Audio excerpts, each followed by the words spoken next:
L-Aġenzija Standard & Poor's tnaqqas il-credit rating ta' pajjiżna minn A għal A-. Dan it-tnaqqis wasal wara li fawissu li għadda aġenzija oħra ta' kreditu Moody's ukoll naqset il-credit rating ta' pajjiżna. It-tnaqqis mill-Aġenzija Moody's kien tħabbar fi żmien meta pajjiżi oħra Ewropej bħal Repubblika Ċeka u l-Estonja żammew il-credit rating li kellhom.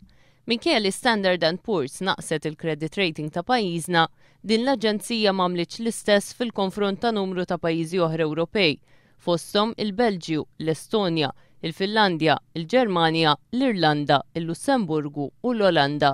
Standard & Poor's inkludit lil Malta fost il-pajjiżi li l-prospetti tagħhom huma negattivi. Bl-Aġenzija Standard & Poor's tajt li hemm 30% ċans li l-credit rating ta' pajjiżna jerġa' jitnaqqas għal darb'oħra kemm matul din is-sena u wkoll matul is-sena li ġejja. L-Aġenzija revedit l-isfel ukoll il-credit rating tal-Awstrija, Franza, Slovakkja, Slovenja, Ċipru, l-Italja, il-Portugal u Spanja. Aktar kmieni is-sena li għaddiet, l-istess aġenzija naqset il-kreditu tal-Korporazzjoni Enemalta.